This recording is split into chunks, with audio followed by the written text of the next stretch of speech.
restoration of American democracy and democratic practice.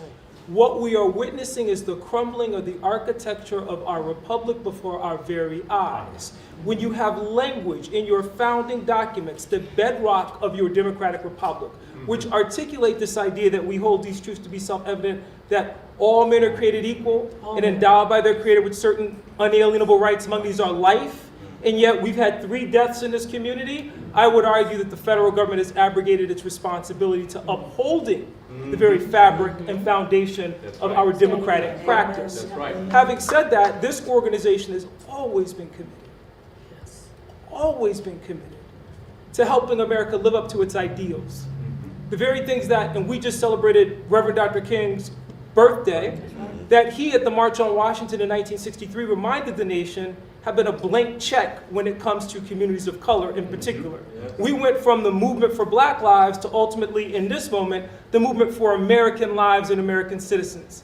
And make no mistake, and I think it's fair for us to raise this issue, when white people in our community are now being slaughtered, the very things that we warned about with regard to the lessons of Black history as we get ready to mark the 100th anniversary of Black History Month have now come home to roost. Yes. We,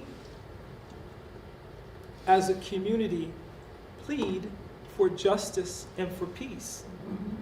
At the same time, we recognize as a community that Martin Luther King raised this question in his final book, Where Do We Go From Here, Chaos or Community? Those who are seeking chaos will not be triumphant in this community because we are strong and we are one. And you can best believe that this organization in particular, as it did during the George Floyd protest, as it was doing with Jamar Clark, as it did with Philando Castile, as it has done for the history of this state, will be at the forefront of safeguarding those democratic practices and principles which animate our Constitution, but which our government is not living up to in our present moment. Having said that, I'll conclude by saying,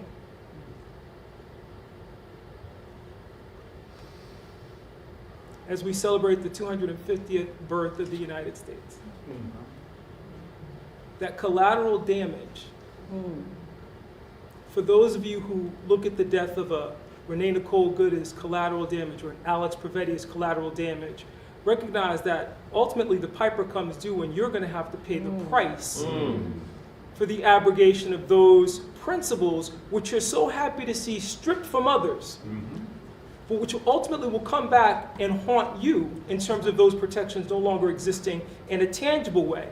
What defines us as Americans is a rule book, as my sister said. And when you break the rule book, then ultimately what you do is you make all of us vulnerable and you put all of us at risk. Yes. Our very democracy, our democratic republic is at risk in this struggle. Yes. No one, no individual, no organization, no corporation, no CEO, from the most superior to the least, can stay out of this battle. Absolutely. We need everyone to participate in ways that are peaceful and privilege our community, because what we seek to preserve is ultimately what we see as the best of all of us. Human beings compassionately committed to the beloved community that Dr. King talked about. That's right. Yes. Thank you. I'll say this last thing because I think it's important. We are, the plan of action that we're asking for our people here in the city of Minneapolis and in the state. If you do not have to go out, we're looking for 3 days. Today is Saturday, we're talking Sunday, Monday, and Tuesday. If you don't have to go out, and I'm not trying to confine anybody to their homes, but if you don't have to go out, don't go out. Let's shut in. And if they don't have anybody to attack, let's see what their end result will be then. 3 days. If you have to go check in on people, do it with peaceably and with tact, so that there is no repercussions. Because the truth of the matter is, everybody is a target. It doesn't matter if you're documented or not. Everybody is a target. Amen. So be safe, be wise, and this is the one thing that I say that we have. This is the tool that we have. I believe it's effective. It's the most effective and the least used, and that tool is prayer. Be prayerful, because that's what's going to get us through. Amen. I think that there was a couple of people. I'm sorry. Okay, go ahead. I just got word from Rick Chapman that they have sent in the National Guard. Okay, all right. Good afternoon. My name is Representative Hulda Mumanyi Hiltsley, proud to represent Senate District 38A, but I grew up in North Minneapolis. I went to North High School. And I'm here to, first of all, acknowledge the work that the NAACP is doing and standing in solidarity with our community. And I'm not going to repeat what this amazing community leaders have stated. This is my message to our community in the state of Minnesota. Let's continue being us. Look at what we did yesterday. We showed up. Yes. It was negative 20 degrees. Yes. We showed up in record numbers. Nobody has seen anything like that. We are showing up for our communities. We are showing up for our neighbors in ways I have never seen before. And the more we continue to do that, the more we continue to show the world that we are here to be together and to show the world that we are about peace. Because what he wants, what 47 wants, is to basically activate the Insurrection Act, right? Yeah. He wants us to get to a point where he is bringing in troops to talk about, well, they can't take care of themselves, so I'm gonna take care of them, and we don't want that in our state. So as we continue to be in this fight, make sure you are doing something. Whatever that thing is, make sure you're keeping your neighbor at heart. And as we sit here today, especially as an immigrant and a first-generation born immigrant who fought the immigration system and was 48 hours away from being deported from this country, I'm standing here as our able leader talked about the democracy of this country, the American dream. We cannot allow that to fade away because of hate, because of fear, because of this notion of a dictator and kingship. This is a democracy, and we have to do everything we can to fight for it. And if you're not doing something right now, you're on the wrong side of history. Let history say we were here and we were doing something to stand up not only for our families, but for our communities and for this state and for this country. Because time and time again, Minnesota has been at the epicenter of change, and we are going to show the world once again, we are going to be standing strong, and we're going to fight this until the end. And what do we want from Minnesota? We want ICE out, right? Yes, yes. We want what? ICE out. One more time. We want ICE out. Thank you so much. And I'll just say a few words. I'm reminded that towards the end of his life, right before Dr. King was murdered, he was questioning his whole movement. He said, you know, why am I trying to bring our people into a burning house? Is America a burning house? Are we burning down? Is this the time? Right? We are about to lose our democracy. We are about to lose our rights. So I'm for all of these actions nationally, but I'm calling on our local leaders. What is our county attorneys doing to protect our children? If I were to leave my child in the car for an hour and go do some grocery shopping, they will be on my back trying to arrest me and charge me, right? Why is it that the Department of Health and Human Services not charging any of these ICE agents for abandoning children? They're arresting and taking away the adults, and we are standing aside and thinking like, oh, I don't know what to do. What is BCA doing? What is the governor doing to turn that, right, this National Guard to protect us, not to stop us? We have been showing up peaceful. Right. I was in that march. Yeah. 10,000 plus people were there. We did not break any item. Right. That's right. We marched Peaceful. Yes. peacefully, right? We show the world that we can do this, and yet you keep bringing your police departments to stop us. And I'm asking, why is it that this Minneapolis Police Department not arresting any agent who shot people? Yes. Why is the St. Paul Police Department attacking community that went to defend group? And why is the city council in both sides of the river not asking for the police chief to resign? If you cannot do your job, resign. step up and arrest people. You will arrest us if we do this same damage, right? What is the Department of Human Rights doing in both counties? What is the county commissioners going to do, right? I am asking you all to act. Act in the name of humanity. Yeah. And don't come here and try and help me, because as they say, right, if you come here to help me, it's too late, right? But if you believe that your liberation is bound in mine and mine in yours, let's get to work. That's right. All right. I Thank think you. we have one more person. Go ahead. Hi, my name is Bria Garner. I am the Health and Wellness Chair for Minneapolis NAACP. And while I am not in politics, I do serve as a therapist in the community. And so we wanted to say, we must name what is often ignored. This is the result of a long history of white supremacy, racialized policing, and state violence that has shaped how power is exercised in this country.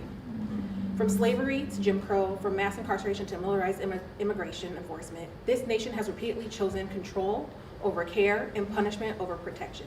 That is how we got here. These tactics cause real and lasting harm to the mental and physical health of our communities. Militarized responses to protests, aggressive policing, surveillance, intimidation, and the targeting of legal observers and community witnesses create an atmosphere of fear and trauma. These tactics elevate stress, anxiety, and depression, and they worsen our physical symptoms as well that already disproportionately impact Black communities. They re-traumatize people who have lived through violence, policing, incarceration, and displacement. For protesters and legal observers specifically, these actions undermine their sense of safety and bodily autonomy. That's right. Being watched, threatened, detained, physically harmed, or murdered while exercising constitutional rights sends the message that even peaceful resistance is dangerous. That fear does not end when the protest ends. It stays in the body. It shows up as insomnia, panic attacks, chronic pain, exhaustion, and despair. This is what state violence looks like beyond headlines. It shortens lives. Yes. It destabilizes families. Yes. It erodes trust. It damages community health. Yes. You cannot claim to protect public safety while inflicting psychological and physical harm on the very people seeking justice. Yes. Right. You cannot speak of law and order while ignoring the trauma created by unaccountable enforcement. We reject the idea that repression is neutral or necessary. It is a policy choice. And it is one that continues to fall hardest on Black people, immigrants, organizers, and those who dare to bear witness. Health and justice are inseparable. A society cannot be well while it is violent towards its own people. A community cannot heal while fear is used as governance. Thank you. I think we have two more Councilwoman here. And then, yes, we'll let them be very brief, and then we'll be done. And if you have questions, we'll take them. Otherwise, that'll be the end of our press conference. Hello, my name is Councilmember Pearl Warren from Minneapolis City Council, Ward 5, North Minneapolis. Family, we've come too far to turn back now. We've seen this part of the movie before. The color of law has always been black and white. The lines that the devil has drawn in the sand to prevent us from working together have been evident and never ending. Our elders lived and died for solutions that delivered results. We've seen cities and communities destroyed, burning, children and elders murdered and maimed in the streets. That is not the results that we fought long and hard to dismantle, and those are not the results that we will endure today.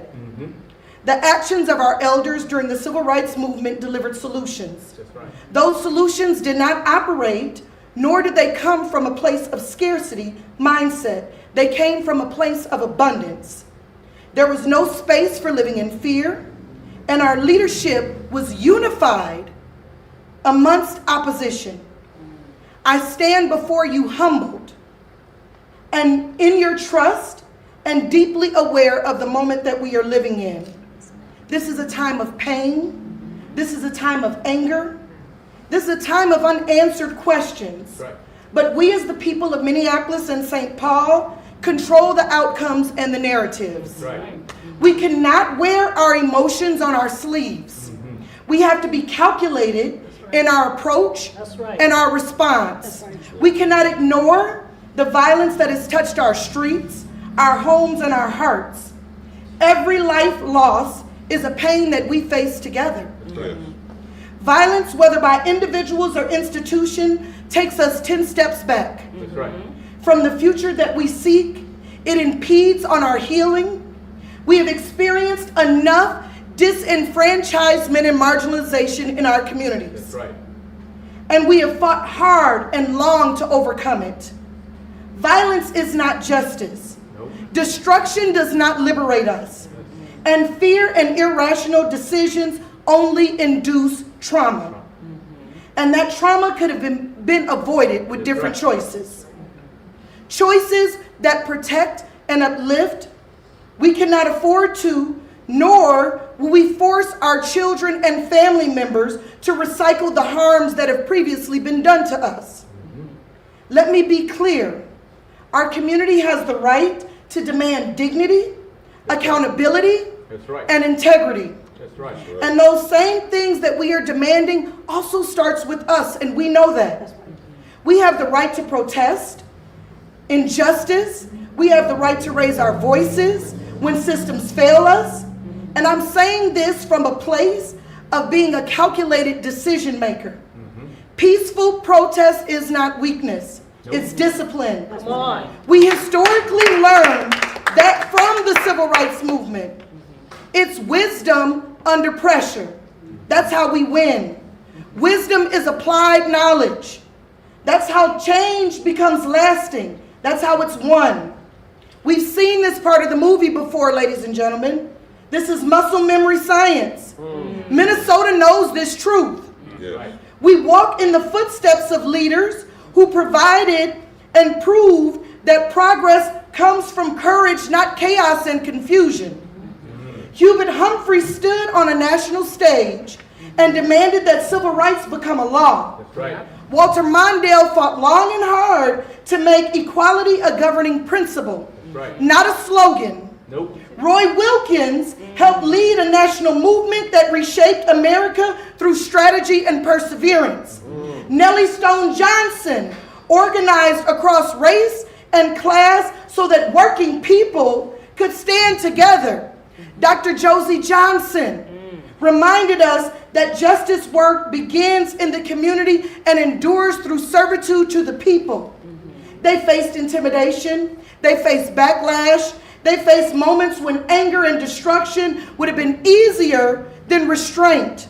And still, they stood. That's how we fight. We fight calculated. Yes. That's how we win, with leadership.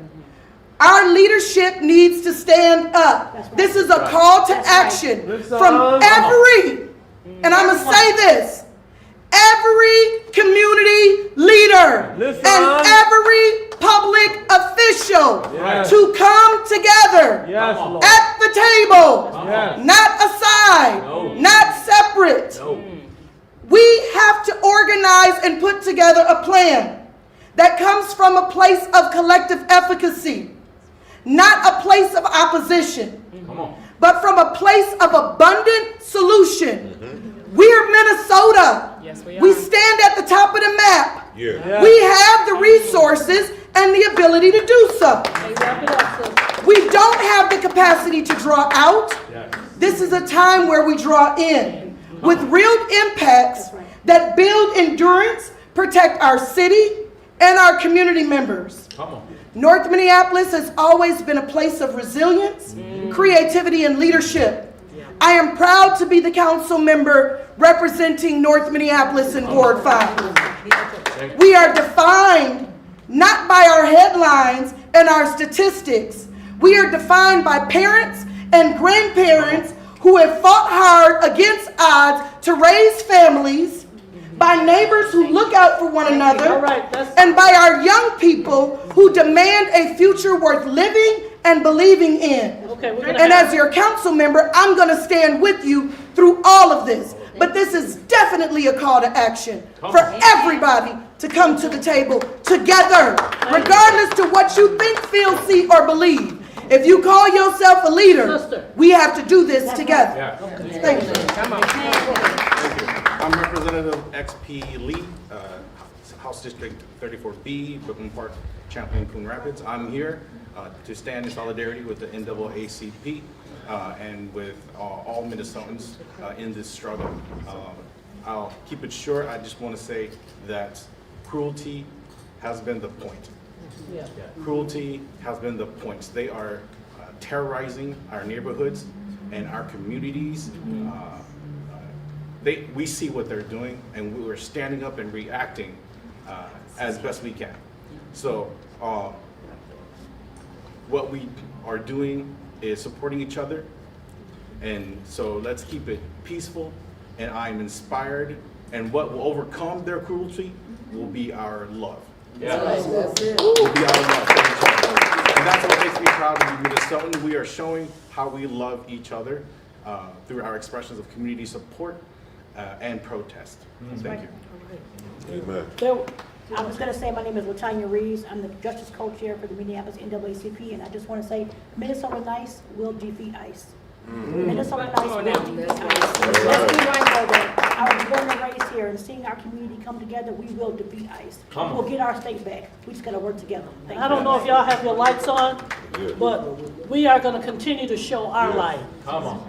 We're going to shine our light to our communities and to our families and all those who are in need. We thank you for coming out. If you have any questions, you can ask them now. Otherwise, that concludes our press conference. I want to ask a quick question real quick. During the January 6th, when we seen Donald Trump did this insurrection, do you feel that since America has caught cold, African American, Latino, and Native American people has called pneumonia now? The last part is. Say it. I'm saying that since America has caught a cold, African American people, Native American people has caught pneumonia. It's kind of like a ripple effect. They get sick and we get the death penalty. Yeah. And not only that, the insurrection that happens, like, it seems like what he should have did in 2020, he's doing in 2026. Yeah. He's cultivated a permissive environment, which Yes. is in that moment now empowered the brutality that councilperson talked about. And what we're seeing is that unleashed on our community in a way that, and I want to speak to what Sister said because it's very important. There's a playbook here that was at work. They took the Civil Rights Movement playbook, and what we saw in Birmingham is that our leaders said, we want to draw attention to Birmingham because we know how Eugene Bull Connor will react. We know how the police will react. What they did is study Minnesota, and they said, we want to go there because if we can provoke a response, then ultimately we'll be able to justify exactly what we're seeing. So when the sister says we need to apply what Dr. King called creative maladjustment, we need to bring people to the table and think differently. We can't utilize the same playbook. They read the book, and now like Lori Pritchett in Albany in 1962, they're like, fill the jails. We've got all the jails available. So we have to think creatively about how we respond, very much in a way that the NAACP is trying to bring people together to have that conversation. Because January 6th was the opening salvo. If we don't respond in the way that privileges creative maladjustment, we'll witness the crumbling of our republic.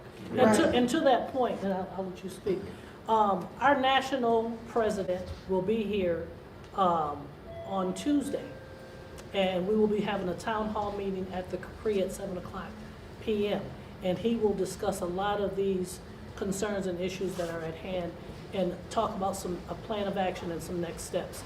But we hear our community loud and clear. We're not going anywhere. We are here to support and to get through this, and we will get through this. That's right. I just have a short statement to make in the words of Dr. Martin Luther King. He said the most dangerous mindset in the world is to be sincerely ignorant and conscientiously stupid. I want us to recognize that we're being used as a tool here in Minnesota. And we're a part, Minnesota has faced a lot since COVID, to George Floyd,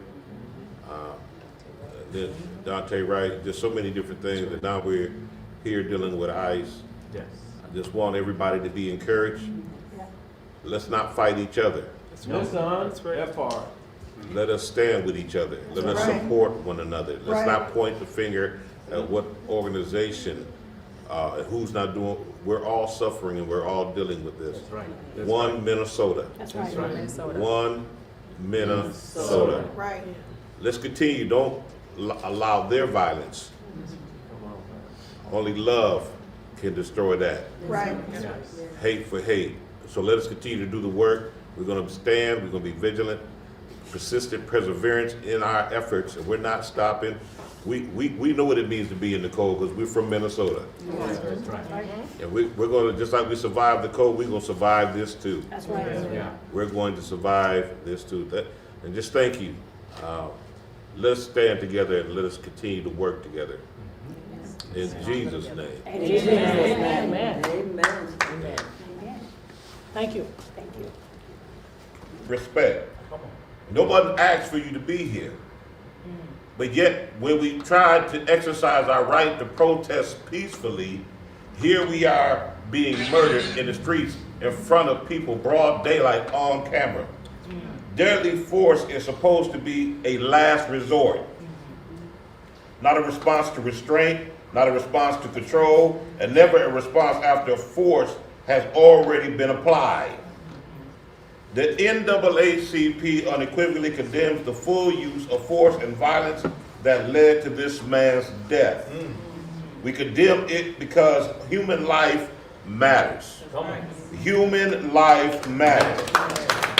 This ain't about separate groups. This is about Minnesota as one. We are one Minnesota, and the whole state is under siege. We're under attack in our own streets. We are under attack by ICE in our streets. You are supposed to come here to do one thing, but yet our citizens are under threat of death.